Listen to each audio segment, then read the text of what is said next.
안녕하세요. 한국자원봉사센터협회 오용수 사무처장입니다. 오늘은 지난 편에 이어 알아봅시다 자원봉사활동 기본법 개정 두 번째 시간입니다.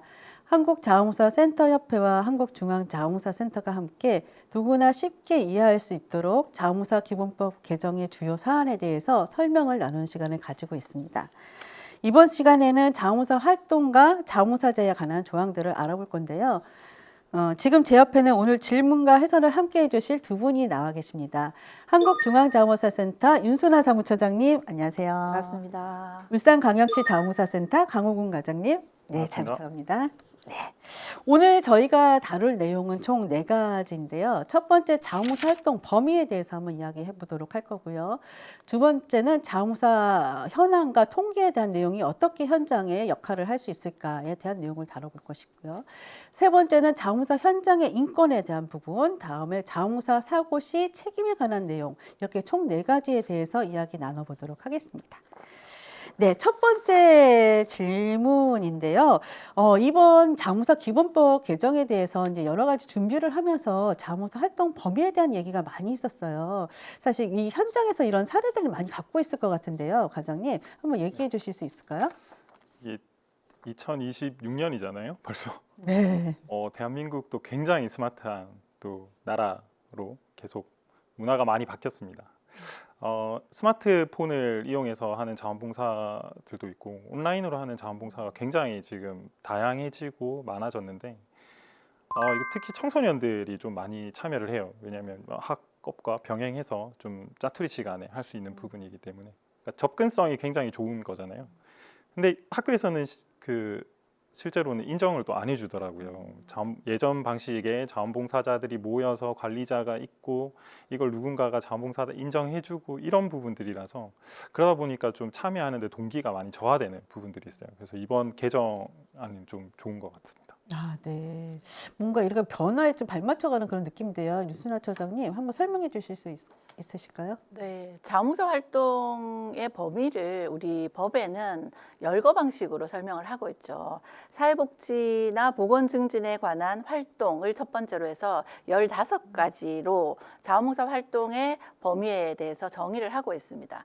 네, 자원봉사 활동 기본법이 2005년에 제정이 됐잖아요. 그 당시의 자원봉사 활동 현장과 2026년 현재의 자원봉사 활동 현장은 굉장히 많이 달라졌죠. 근데 이 달라진 자원봉사 활동 현장에 맞게 이 활동의 분야도 좀 추가되고 증가되어야 한다라는 취지로 이번에 이제 추가된 것이 온라인 기반의 자원봉사 활동이 그 활동 분야의 열거 중에 하나로 더 추가됐습니다.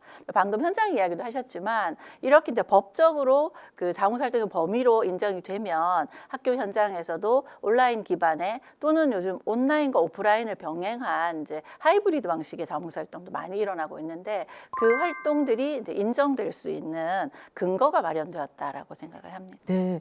이 내용이 현장에도 되게 임했을 것 같아요, 과장님. 네, 정말 필요할 것 같습니다. 자원봉사를 어떤 특정한 틀에 이제 가두기에는 굉장히 다양한 형태로 진행이 되고 있습니다. 특히 코로나19 팬데믹 이후에 온라인 활동이 엄청 강화되었고요. 또 온라인과 오프라인을 같이 병행해서 하는 하이브리드형 자원봉사 활동들도 많이 활성화가 되어 있는데 실질적으로 이 활동을 자원봉사로 할 수 있느냐라는 부분들이 뭐 학교에서도 그렇고 많이 상충되는 부분이 있거든요. 이런 개정이 빨리 되어서 이런 문제점들이 해소되었으면 좋겠습니다. 네. 자원봉사자들에 따라서 이 활동이 범위에 들어가느냐 안 들어가느냐 이런 얘기도 하실 수 있겠네요. 네. 이거 마찬가지로요. 이 자원봉사 현황이라든지 이런 실태, 조사, 통계에 관한 이런 내용들이 또 자원봉사 활동 현장에는 굉장히 중요할 것 같아요. 어떤가요, 과장님? 그렇죠. 이 자원봉사 센터가 결국 하는 게 자원봉사를 필요로 하는 곳과 자원봉사를 하고 싶어 하는 분들을 연결하는 플랫폼 역할을 하잖아요. 근데 여기에서 연결을 하는 그 가장 중요한 매개체가 자원봉사 프로그램이거든요. 이 프로그램을 개발할 때 객관적인 수치로 공식화되어 있는 통계 자료를 좀 활용을 한다면 서로에 대한 욕구들을 좀 파악하는 데 좀 용이할 것 같고요. 자원봉사자 입장에서 또 그렇죠. 이게 본인이 하는 자원봉사 활동이 쌓여간다라는 생산자적인 입장에서 봤을 때는 굉장히 내가 공적인 일을, 가치 있는 일을 해서 좀 대한민국을 좀 풍성하게 만들어가고 있구나라는 생각들을 좀 하시게 될 것 같아요. 네, 자원봉사자들도 되게 자랑스러울 네네네. 것 같아요. 근데 우리 법에는 사실 이런 조사 통계에 대한 내용이 없잖아요. 맞아요.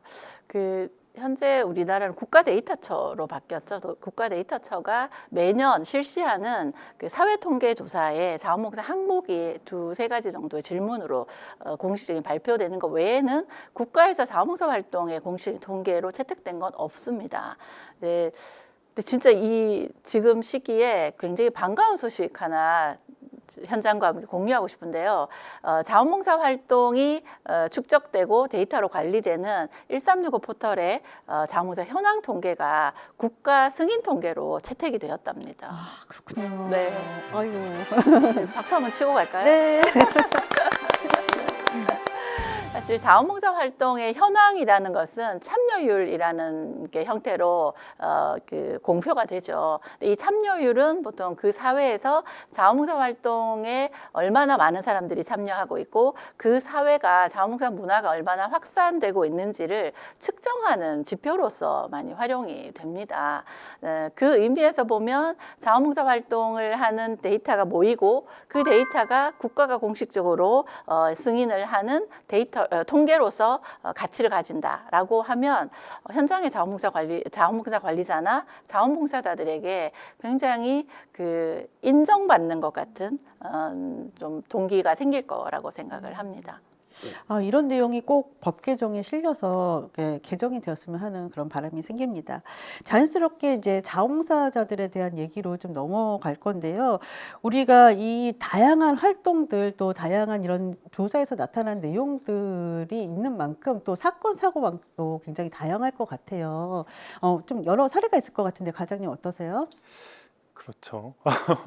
이게 자원봉사 활동 울산의 경우에 좀 이제 지난 몇 년간 큰 전국 단위의 스포츠 대회가 개최가 됐었거든요. 무수히 많은 자원봉사자가 배치가 되었었는데, 근데 이 스포츠 대회는 이해 당사자들이 굉장히 많아요. 예.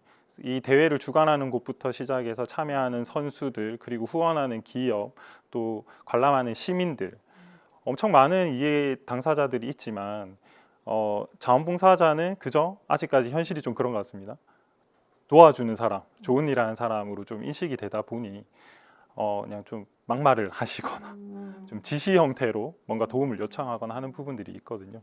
물론 이제 그 당시에 이제 인권위원회나 이런 부분들 좀 운영을 해서 최소화할 수 있었지만, 그럼에도 불구하고 법적인, 정확하게 명시되어 있는 법적인 좀 테두리의 보호가 좀 필요하다고 생각합니다. 네, 그렇군요. 자원봉사 관리자분들에 대한 내용도 있을 것 같아요. 많죠. 네.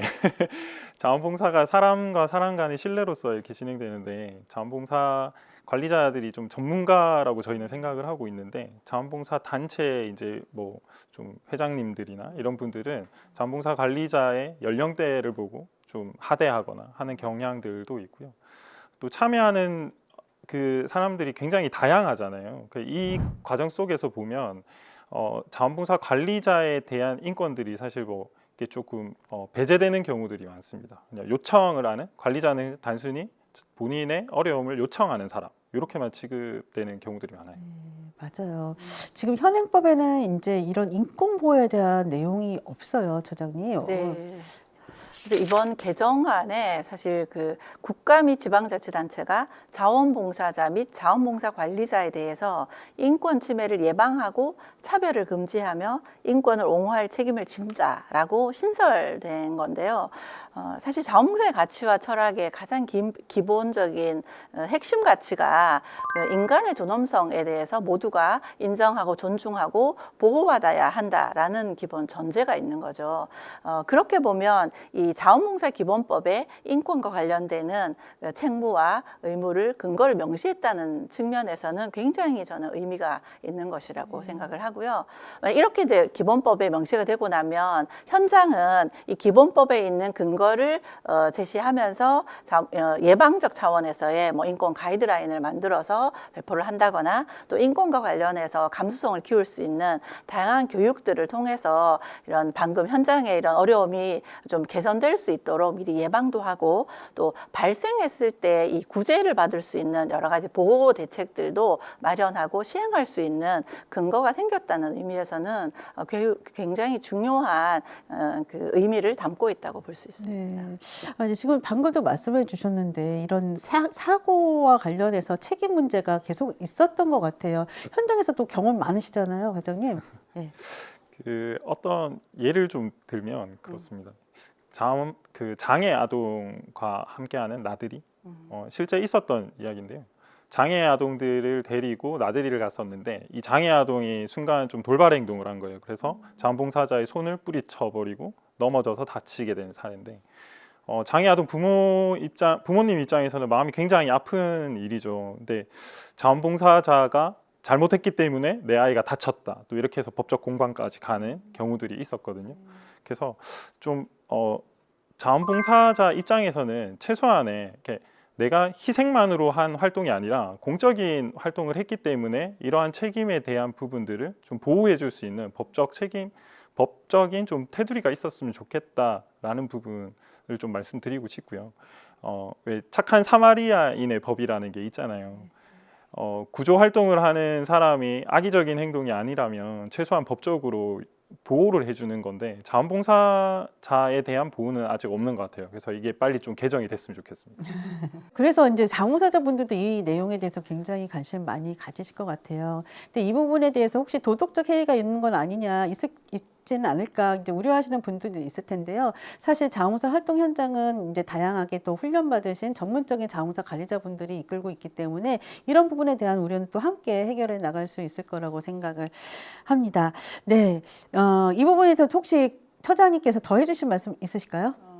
이제 그 기본법에 이제 자원봉사자의 사고에 대한 이제 보상으로서 우리나라는 전 세계적으로 몇 개가 되지 않는 국가라고 해요. 자원봉사자들이 활동을 하다가 다치는 경우에 자원봉사 종합보험을 통해서 실제로 치료를 해줄 수 있는 치료와 보상을 하는 제도가 있기는 합니다. 그건 이제 활동에서의 이제 다친 사례 하나하나에 대한 실질적인 보상이 된다는 의미는 있지만 사실 방금 현장에 이런 어려움도 들으셨지만 우리가 이제 사고라는 게 예측 불가능한 상황에 대해서 놓일 수 있는 거고 그런 경우에 국가와 지방자치단체가 이 일로 인해서 봉사활동으로 인해서 발생한 손해에 대해서는 면책특권을 좀 부여하겠다라는 의미로 이번 개정안이 담긴 것은 자원봉사자 입장에서는 활동이 굉장히 좀 이렇게 주도적으로 활성화될 수 있는 계기가 되었다라고 생각을 합니다. 네, 굉장히 든든할 것 같아요. 네, 지금까지 이 자원봉사 활동의 범위와 자원봉사자에 관한 내용을 알아봤는데요. 이게 자원봉사 활동의 범위를 사회 변화에 맞춰서 유연하게 적용할 수 있도록 하면서 여러 가지 활동하는 자원봉사자들이 이 안에서 또 포괄되는 그런 효과가 있고 또 이런 것들을 체계적으로 정례적으로 조사하고 그 결과를 또 현장과 나누면서 조금 더 정책에 반영될 수 있는 또 유의미한 봉사활동들로 개발될 수 있도록 한다는 점, 그다음에 봉사활동 현장에 인권이 보호가 되고 혹시 있을 사고에 대해서 또 책임에 대한 부분들도 미리 준비가 되어 있어서 마음 놓고 자원봉사자들이 자원봉사 활동에 참여할 수 있도록 또 우리 관리자들이 마음 놓고 일할 수 있도록 한다는 점에서 이 내용들이 정말 꼭 필요한 내용인 것 같습니다. 네, 오늘 이렇게 좋은 말씀해 주신 두 분, 윤순아 처장님, 강원 과장님 오늘 말씀 감사합니다. 감사합니다. 네, 다음 편에서는 자원봉사 관리와 자원봉사 관리자에 대한 내용을 다뤄보도록 하겠습니다. 다음 편에서 다시 만나요, 여러분. 안녕.